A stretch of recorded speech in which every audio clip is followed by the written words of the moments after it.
Hello, this is Jacob Hornberger, president of the Future of Freedom Foundation with Sheldon Richmond, and this is the Libertarian Angle, the show where you're going to get the libertarian perspective on the burning issues of the day, unlike the mainstream media, where you're going to get the old, standard, tired, statist view on things.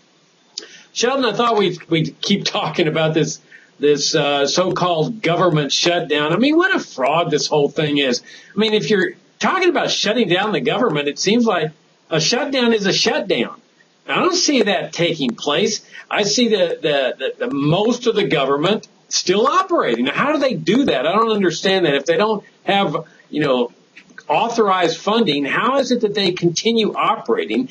And then I just noticed that the Republicans have already caved in. They granted back pay for all the workers that have been laid off due to the shutdown. I mean, how is that a shutdown? Now, it seems to me like that's just a paid vacation.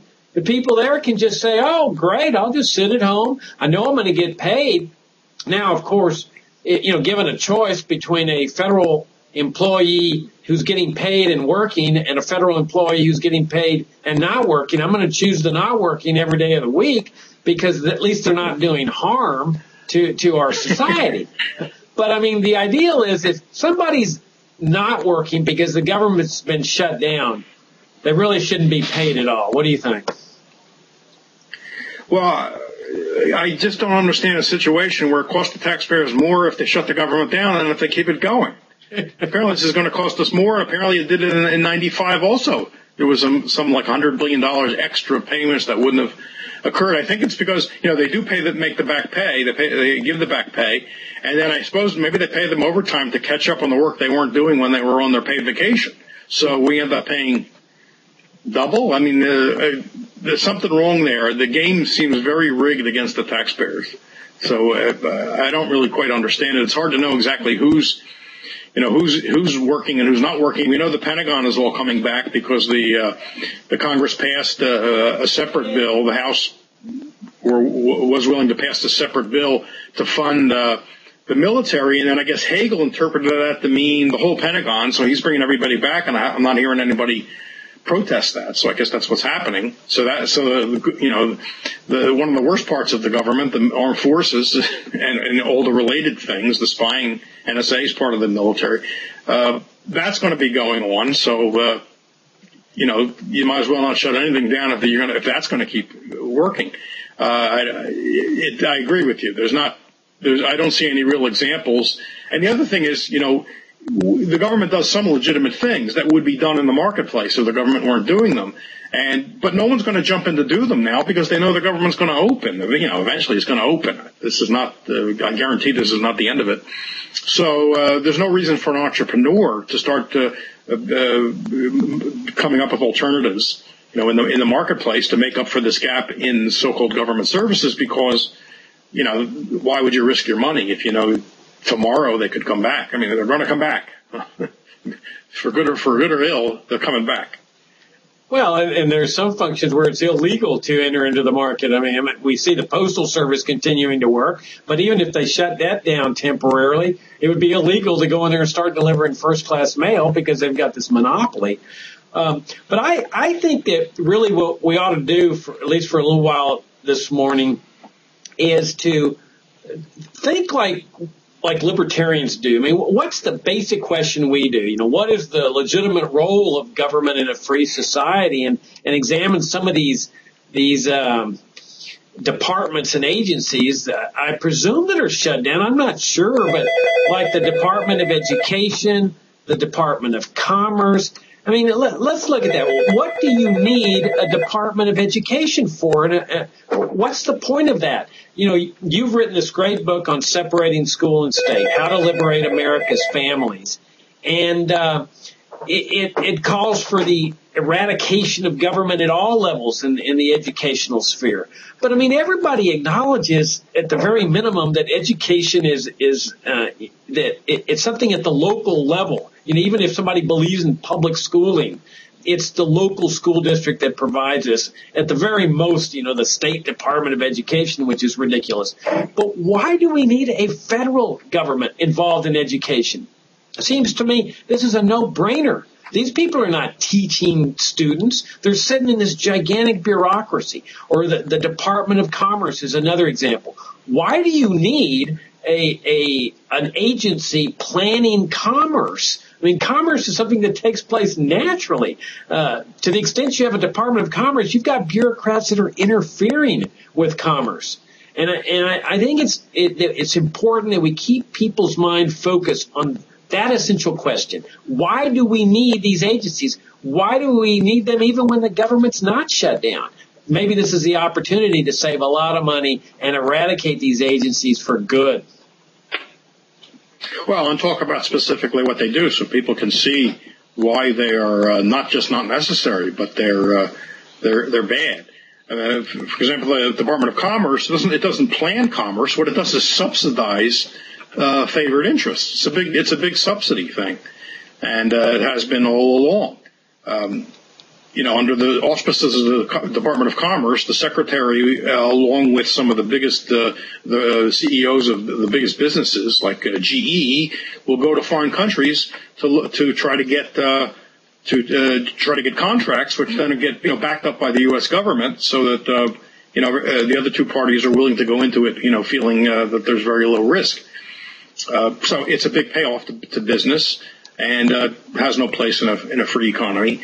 The Department of Education goes back to a favor that Jimmy Carter made to the National Education Association, which is the largest of the teachers' unions, as a payoff for their endorsement back in '77. And so he went ahead and created that department once he became president. When '76 was the election.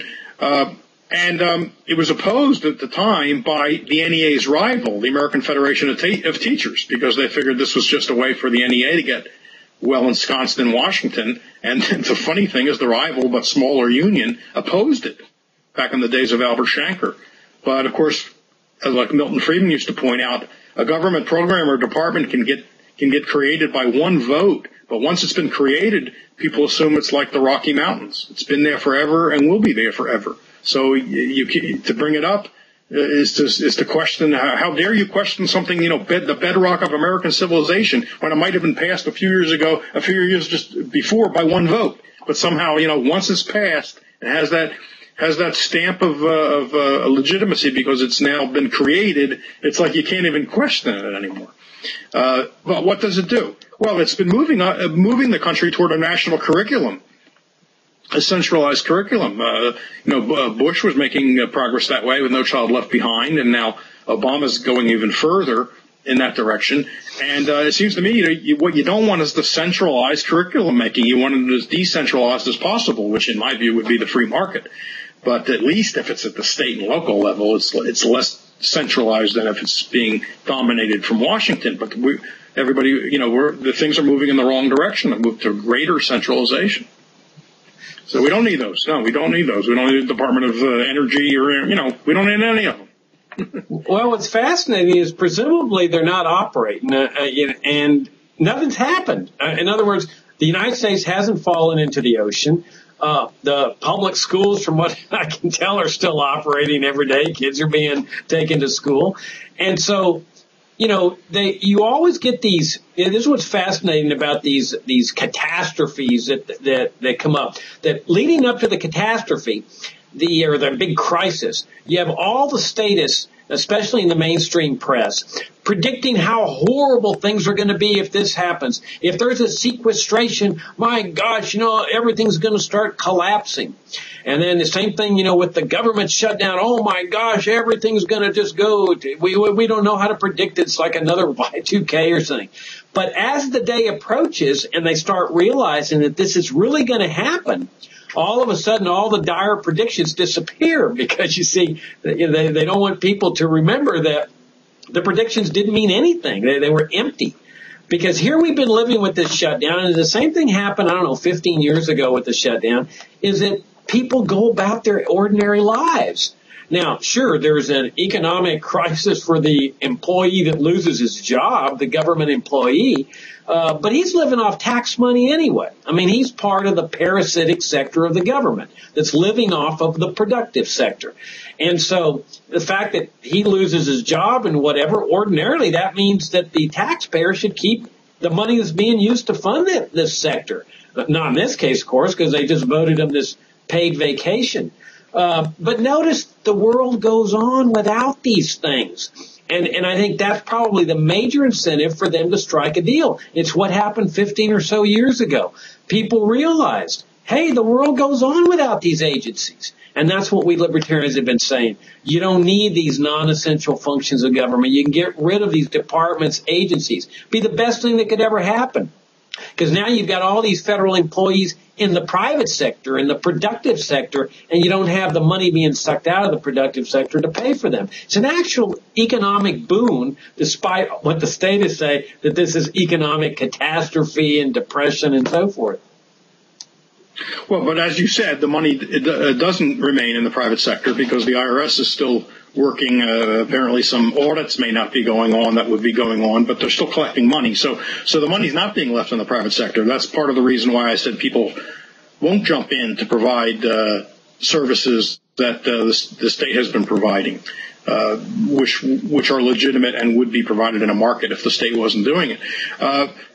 I suppose the other side could say that you don't expect to see dire consequences in the first few days, that there is some momentum, there's already money out there that's been dispensed, and so I don't know that they predicted the day after the government closes, everything then collapses. I think that at least the more intelligent among them would say, in time, where new money is not being appropriated for these various purposes, then you begin to see it. I mean, after all, if the government has taken over meat inspection is a perfectly legitimate function that would be performed in a marketplace. People would want to buy meat that they know had some stamp by a private company with a good reputation saying this meat meets our certification, just like Underwriters Laboratory, which is totally a private organization.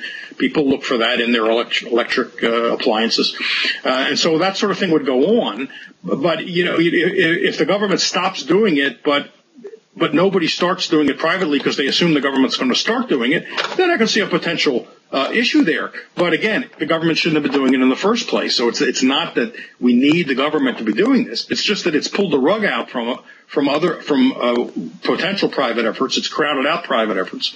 It's saying we've taken this over and then it doesn't do it. That could mean potentially for some period of time, no one is doing something that we would like to have done, not by government, but like to have done by somebody, and it's not getting done. So this is just a good reason for the government to drop these functions altogether and let the competitive market go, and also remove all barriers to competition. Competition is ultimately what protects us.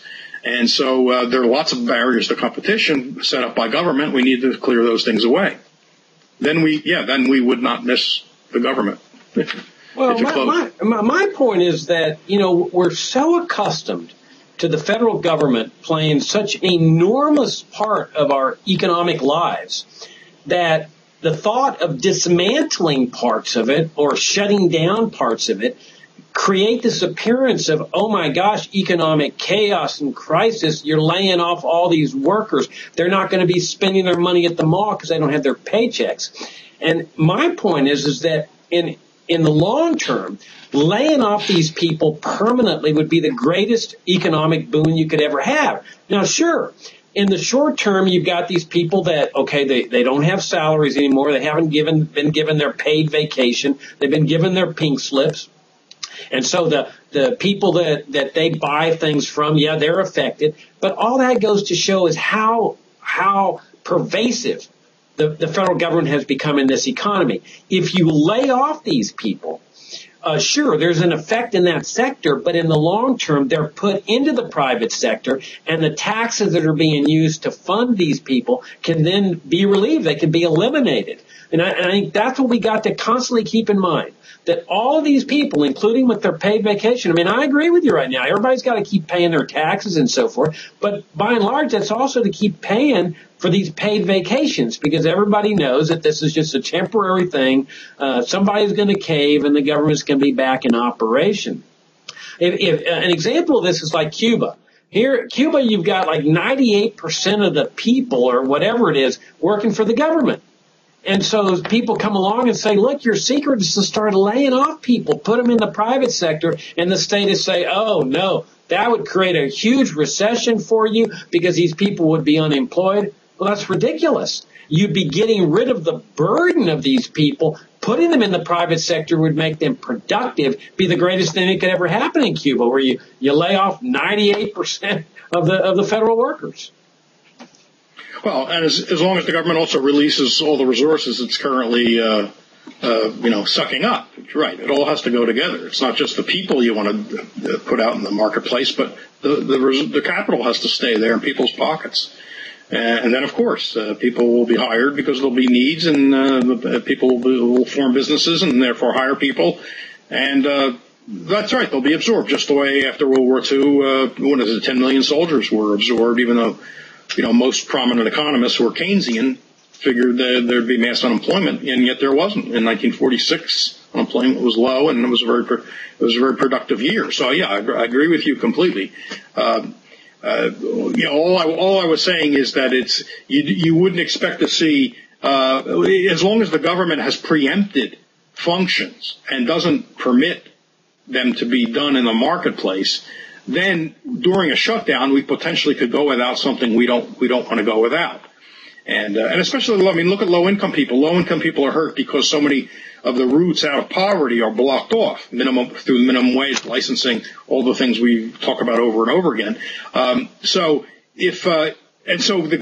Because those routes to poverty have been blocked, the politicians, in order to keep civil strife from developing, will throw crumbs to the people who are economically crippled in the form of food stamps or something.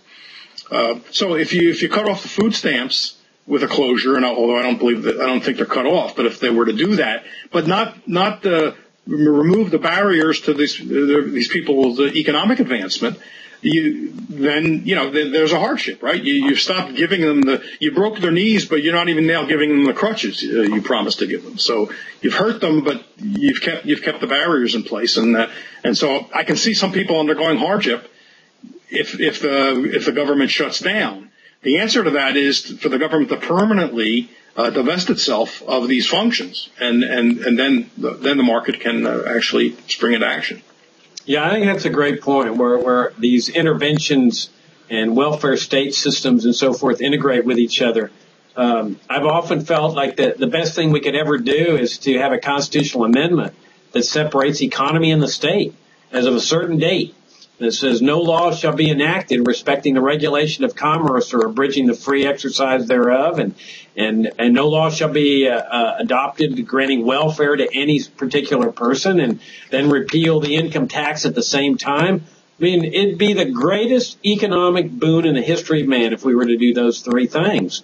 The other thing you mentioned, is the military, and that's one of the so-called essential functions, that they call essential, and I think we need to question that. The national security state has come to become considered a permanent part of our life. The standing military, the empire of overseas bases, the CIA, the NSA, and we're all just born and raised under this system. And yet there's only a few of us, the libertarians, who question the existence of it. Oh, yeah, sure, there's people calling for reining in the NSA or reining in the CIA and so forth. But I think what we need to do is raise people's vision to a higher level. The American people live without this garrison state for 150 years plus in American history. And it came into existence after World War II, supposedly to fight the Cold War. The Cold War's over, and all we have is this gigantic mess with terrorism and the threat of terrorism and all. It's all a direct result of the national security state. And if there was ever a function of government that was non-essential and destructive, I can't think of a program that's more destructive, including the drug war, than the national security state. And I think that's what we need to keep doing, is raising people's vision to a higher level, that this is not reconcilable with a free society and one based on sound economic principles. That is, principles that lead to prosperity. I go back to the insights of Richard Cobden and John Bright, the peace activists and free traders of 19th century England, who pointed out that this whole military establishment is nothing but a welfare program for big companies and consultants and all the people making big bucks off of it, what we think of as the military-industrial complex. I think the communism and terrorism functions largely as a rationalization for big spending that will line their pockets. And another insight from the great John T. Flynn in his book, As We Go Marching, long pointed out that military spending is a way to get conservatives to be quiet about big government spending. If they're spending on something else, conservatives will probably speak up and complain. But if you say it's national security, that over the years has quickly silenced them because they don't want to appear to be opposing any measure that's for the national security. So it's a great scam to make companies and some people very wealthy, make politicians very prestigious and powerful, and quiet a constituency in the country that might otherwise complain about spending and debt because they have that fiscal conservative attitude that, well, no debt, that makes me nervous. But you say it's for national security and you quiet a lot of the opposition. So I think it's really a big swindle. And I really doubt, there might have been some people who sincerely thought it was necessary to fight international communism or terrorism. But my hunch is that most of the people knew better. They knew that we were never under a real threat.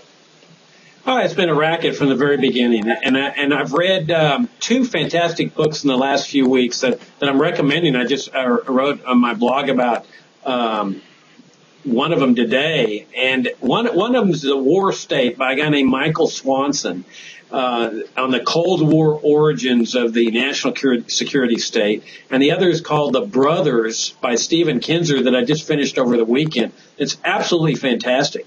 I mean, I think if people read these two books, they will have an almost perfect grasp of the roots of the foreign policy woes that we're suffering today.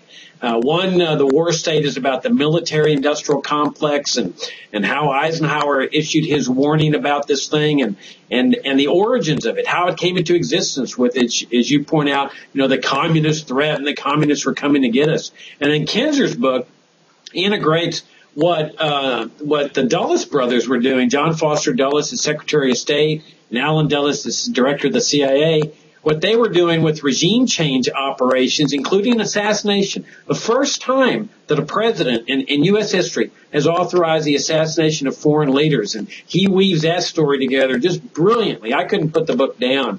And I think this period is so important, this Cold War period from 47 to the late 60s, because it really laid the foundation for this way of life based on, quote, national security that has so adversely affected not only us here as Americans, but really people all over the world. And isn't it interesting that the policy just happened to coincide with the economic interests of some of the largest companies and individuals who were prominent in ruling class circles for many, many years.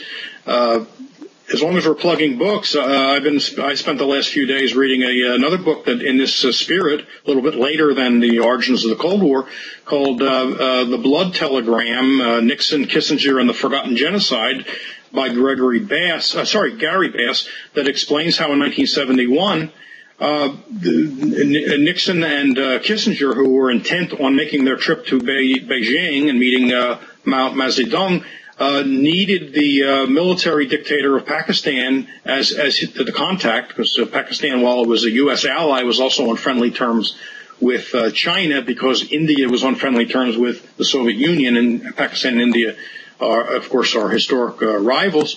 But Pakistan in those days was split. There was an East Pakistan and a West Pakistan on either side of India. I don't know how many people remember when India became independent. It stood between two Pakistans on the subcontinent. Anyway, there was an election in East Pakistan where the Bengalis, ethnic group, did very well, which threatened the military dictatorship and the power that was centered in West Pakistan. And they went to war against the Bengalis and killed several hundred thousand, maybe up to 3 million people, and created 10 million refugees who flooded into India, where many of them died in camps. But Nixon and Kissinger needed to remain on good terms with General Yahya, who was the Pakistani strongman, but also the link to China. So they were pouring arms into Yahya. So American arms were slaughtering these people. They were giving Yahya support, sort of moral support, immoral support, I guess we'd call it, behind the scenes, talking about, oh, we understand the pressure you're under while he's slaughtering these people. And it was terrible. Now, that eventually led to a war with India and Pakistan, and East Pakistan broke away and became Bangladesh. So it's what we know as Bangladesh. But it's another genocidal action that's on the hands of the heads of Nixon and Kissinger. And yet Kissinger has spent years trying to clean up his reputation and try to blame Nixon for the worst of it. But Kissinger was right in there. They just did not care.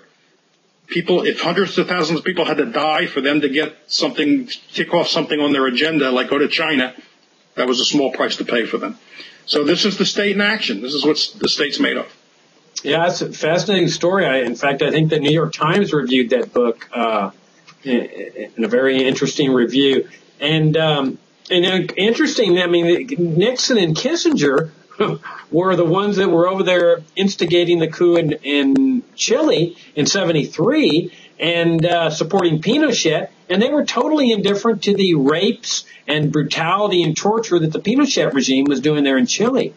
And your point about that this business being a racket was very good, because in this book, The Brothers by Kinzer, he talks about Iran, where the intervention was originally going to help the British oil interests get their oil back, because Mossadegh, the prime minister of Iran, had nationalized the oil, and they later couched it in terms of the communist threat, the Cold War communist threat, and so Eisenhower ends up authorizing the operation on that basis.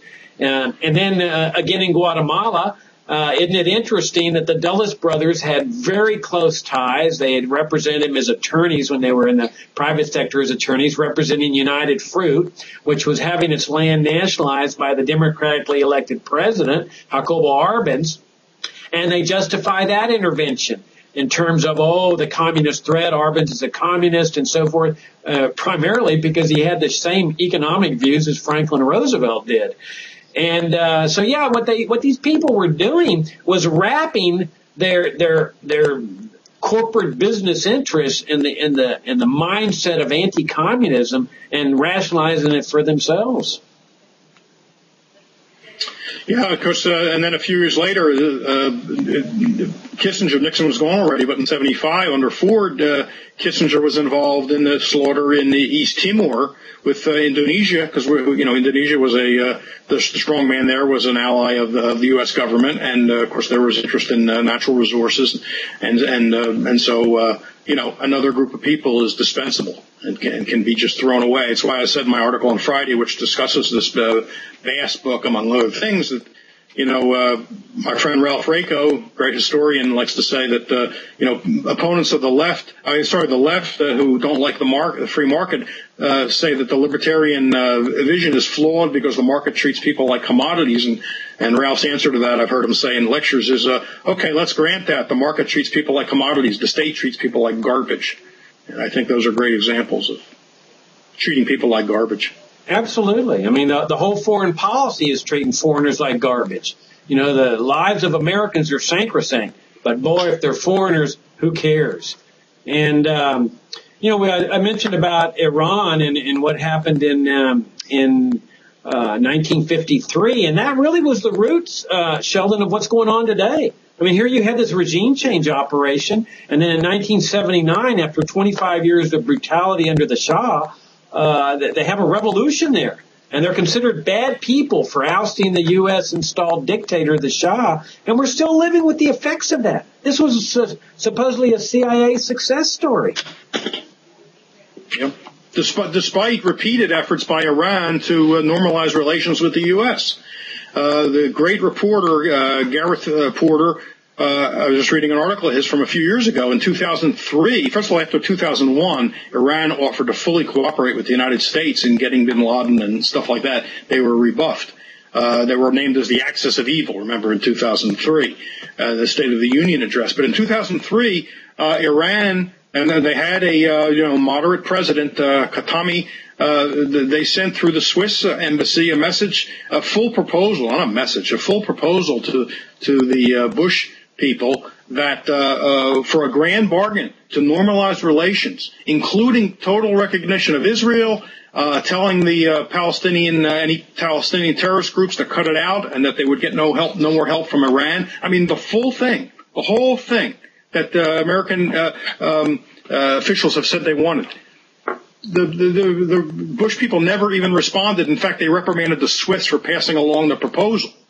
I mean, this is what really goes on. This demonization of Iran is ridiculous. We're on the verge of war. I know it's simmered down at the moment, and let's hope it stays that way, and they just talk rather than shoot. But there are people pushing in the United States and in Israel and in Saudi Arabia and some other places pushing for war, U.S. war against Iran, which would be a catastrophe for everybody. And there's no good reason for it. Iran is not making nuclear weapons. There's plenty of stuff on the record to show that. The American intelligence agencies and the Israeli intelligence agencies say they haven't even made a decision to make a weapon, much less begun making a weapon. There's a fatwa from the Ayatollah condemning all weapons of mass destruction. And so it's a trumped up, unnecessary crisis. There ought to be peace with Iran. There ought to be a guarantee that we have no intention of bombing them, changing the regime, or doing anything. And that quite a bit would settle down if the U.S. would just give them those assurances. That's basically all they're asking. Well, shockingly, even Newsweek, I mean, here's your mainstream publication par excellence, has published an article that we just linking to in our FFF Daily, saying that there is no evidence that Iran is going after nuclear weapons. But they need official enemies, Sheldon. I mean, this is why they have to keep Iran out there at a distance. Now we've got Al-Shabaab. That's the new official enemy that they're converting now that Al-Qaeda has diminished in terms of military capability. They always have to have a crisis. They always have to have an official enemy.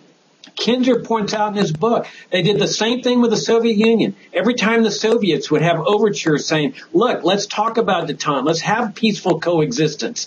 They would say, no, you can't trust a communist. There's no point even negotiating because they're so intent on conquering the United States. I mean, this is the kind of nonsense that Americans are living under, and they call it normality. This is an aberrant way of life. Anyway, we're out of time, unfortunately, Sheldon, and I greatly enjoyed the conversation as always. This is the Libertarian Angle. Come and visit us at the Future of Freedom Foundation. We're at fff.org, and our mission is to present the libertarian philosophy in an uncompromising moral, philosophical, and economic way. So we'd love to have your interest in our work, love to have your support, and until next time, this is Jacob Hornberger and Sheldon Richmond for the Libertarian Angle.